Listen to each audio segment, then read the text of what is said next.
Once upon a time, one company ruled the mobile phone world. It wasn't Apple, it wasn't Samsung, it was Nokia. In the early 2000s, Nokia was untouchable. It didn't just lead the market, it defined it. Owning a Nokia wasn't just common, it was practically inevitable. From the indestructible 3310 to the sleek N series, Nokia was a symbol of innovation, durability, and style. And yet, in less than a decade, this titan crumbled. Sales plummeted. Market share vanished. The brand that once commanded over 40% of the global mobile phone market became an afterthought. So, how did this happen? How did Nokia, a company that had everything going for it, lose it all? Let's rewind the clock and find out. Believe it or not, Nokia didn't start out as a tech company. Founded in 1865 in Finland, Nokia began as a paper mill. Over the decades, it diversified into rubber, cables, electricity, and eventually electronics. It wasn't until the 1980s that Nokia ventured into telecommunications, and it was a game changer. By the 1990s, Nokia had become a pioneer in mobile technology. It launched the world's first GSM call in 1991, and shortly after, mobile phones became Nokia's bread and butter. Then came the iconic Nokia 3210 and 3310, devices so durable they became legends. Long battery life, reliable signal, and a little game called Snake. It was the perfect combination. From 1998 to 2007, Nokia was the #1 mobile phone manufacturer in the world. At its peak in 2007, Nokia sold over 435 million devices, more than Apple, Samsung, and Motorola combined. Its dominance seemed unshakable, but something was brewing in the background. In 2007, Apple introduced the iPhone. It was sleek, fully touchscreen, and ran on a revolutionary operating system that allowed for apps, internet browsing, and multimedia in a way the world had never seen. While many in the industry dismissed it at first, including Nokia, it didn't take long to realize that the iPhone wasn't just another phone. It was the future. Then, in 2008, Google released Android, an open-source mobile operating system that allowed multiple manufacturers to build smartphones with powerful capabilities. Suddenly, Nokia's devices looked outdated, clunky, out of touch. Yet instead of adapting quickly, Nokia clung to its old software, Symbian. Here's the thing. Hardware sells phones, but software keeps people coming back. Symbian, Nokia's in-house operating system, was once cutting edge, but by 2009, it felt ancient compared to iOS and Android. It was difficult to develop for, lacked user-friendly design, and was incredibly slow to update. Developers flocked to Apple and Android, where the app ecosystems exploded. Meanwhile, Symbian was stuck in the past. Nokia tried to fix this by working on a new OS called MeeGo in partnership with Intel. But development was slow, messy, and ultimately too late. By the time Nokia released its first MeeGo phone in 2011, Apple and Android had already taken over the smartphone market. Nokia's internal structure also didn't help. The company had become bloated, with layers of bureaucracy that slowed down decision-making. There were divisions fighting for control, and innovation was stifled by internal politics. Engineers and developers who had great ideas often saw them ignored or buried under red tape. Worse, Nokia's leadership didn't grasp how serious the shift was. They underestimated the iPhone.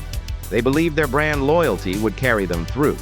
By the time they realized how far behind they'd fallen, it was already too late.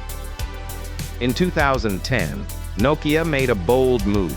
It hired Stephen Elop as CEO, the first non-Finnish CEO in the company's history. Elop had previously worked at Microsoft, and just a few months into his tenure, he published what became known as the Burning Platform Memo.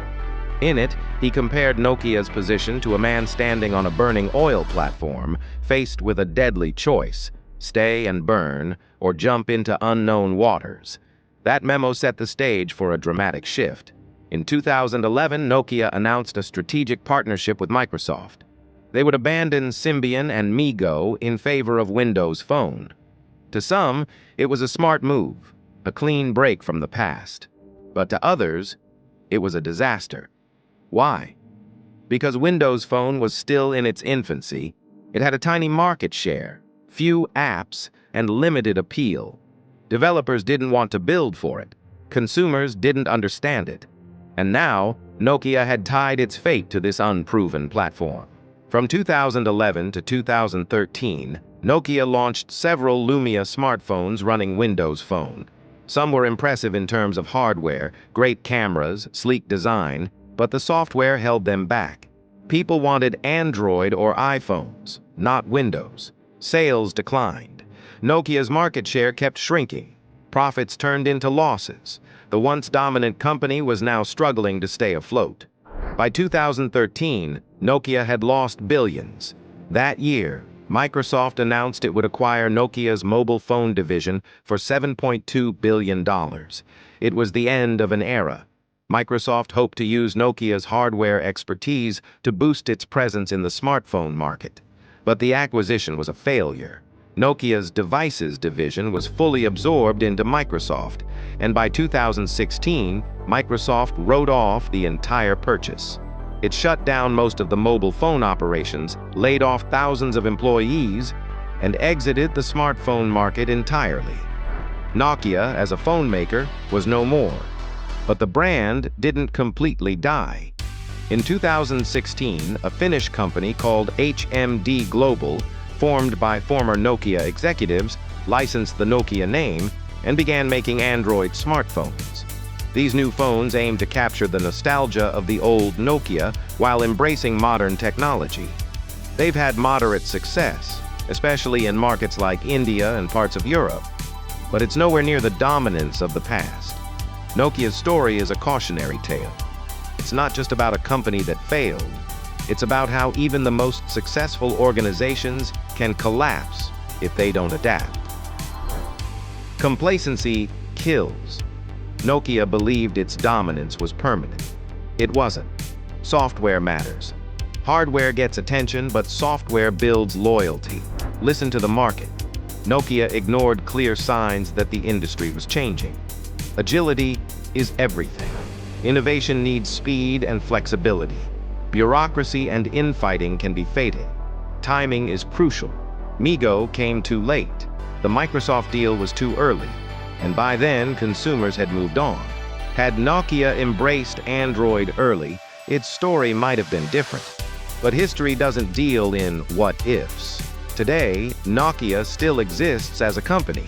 It focuses on telecom infrastructure, 5G networks, fiber optics, and enterprise services.